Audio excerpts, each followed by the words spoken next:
रामगढ़ कस्बे के Avalon international school संचालक स्कूल बिल्डिंग बेचकर गायब हो गया है। इतना ही नहीं, संचालक राहुल गोयल ने 1 अप्रैल से प्रारंभ सत्र में भी बच्चों एवं अभिभावकों को भ्रम में रखा और सत्र 2023-24 के लिए बच्चों को हजारों रुपए की किताबें भी बेच दी।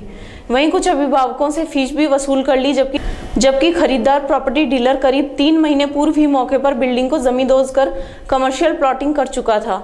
विद्यालय संचालक राहुल गोयल की इस धोखाधड़ी से परेशान 50 से अधिक अभिभावक बुधवार को सड़कों पर आ गए और बच्चों के साथ हुए धोखे की जानकारी दी।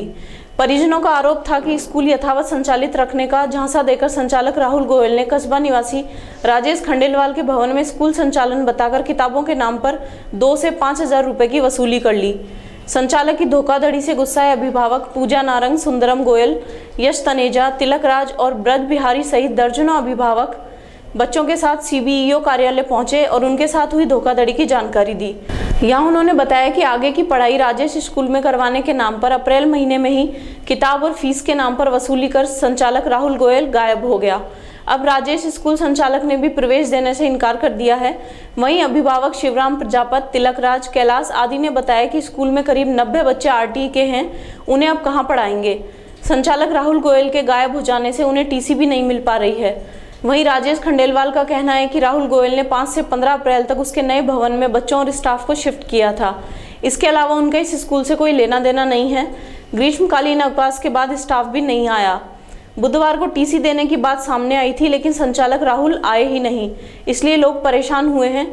वहीं सीबीईओ रामगढ़ सीपी जायसवाल का कहना है कि अभिभावकों ने कार्यालय पहुंचकर शिकायत दी है। जब बिल्डिंग ही नहीं रही और स्कूल नहीं चलाना था तो संचालक को मान्यता सरेंडर कर रिकॉर्ड जमा कराना चाहिए था।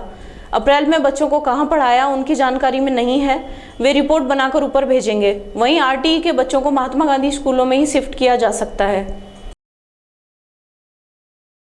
मैं गोपाल कृष्ण वाल्मीकि रामगढ़ से, हमारे सामने ही एवलॉन पब्लिक स्कूल है जिसमें हमारे बच्चे, जिसका नाम अवतार है और उसके पिता का नाम तिलक राज है, जो 2nd क्लास में पढ़ता है। काफ़ी दिनों से स्कूल चल भी रही है, बहुत अच्छा स्कूल चल रहा था। लेकिन कुछ दिन पहले ये मालूम हुआ कि ये स्कूल बेच दिया गया है, बिल्डिंग बेच दिया गया है।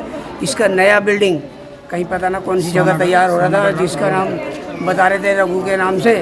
तो उन्होंने वो बिल्डिंग बेच के पता ना सारा कुछ धराशायी कर दिया और बच्चों से फीस भी ली गई। बिल्डिंग बेचने के बावजूद बच्चों से फीस ली, एडमिशन भी किया और फिर भी और आरटी में भी एडमिशन कराया गया है और बच्चों को किताबें भी ज़बरदस्ती दी गई है, लगभग ज़बरदस्ती दी गई है। और उसके बाद अब पता ना कौन सी राजेश पब्लिक स्कूल को भेज दी गई और उसमें बच्चे पढ़ने गए थे, कम से कम 2-3 महीने गए होंगे पढ़ने के लिए। उसके बाद राजेश पब्लिक स्कूल ने भी हाथ खड़े कर दिए और उन्होंने सबके लिए। क्या एवलॉन स्कूल की बिल्डिंग अभी मौजूद है? नहीं, एवलॉन पब्लिक स्कूल की बिल्डिंग अभी 4-5 महीने से धराशायी सारा कुछ कर दिया गया है और सारे बच्चों को राजेश पब्लिक स्कूल में। कौन है वो मालिक, कौन है उसका? ये एवलॉन पब्लिक स्कूल का मालिक राजेश राहुल गोयल के नाम से बताया जा रहा है, हम तो जानते भी नहीं है। और राहुल गोयल जी पता ना कहाँ चले गए हैं, वो अभी तक पता नहीं चल पा रहा उनका। वो और एक ऋतु छाबड़ा है जो ग्रुप में सबको मैसेज डाल देती है, जो भी है।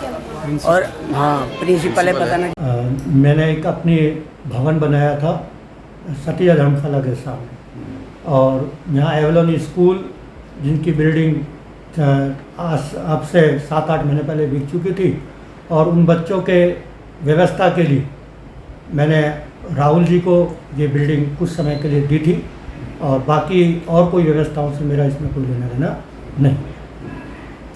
बाकी सारी व्यवस्थाएं एवलॉन स्कूल और एवलॉन स्कूल का जो प्रशासन था वही चला रहा था और वही आज भी चला रहे हैं। मुझे उस आगे के बारे में उसकी कोई जानकारी नहीं। 1 साल पहले बताया गया था कि क्या नाम से बिल्डिंग भेज दी गई और एवलॉन स्कूल दूसरी जगह शिफ्ट कराई जाएगी, और उसके बाद में क्या नाम से हमसे फीस ली गई थी 15,000 रुपये।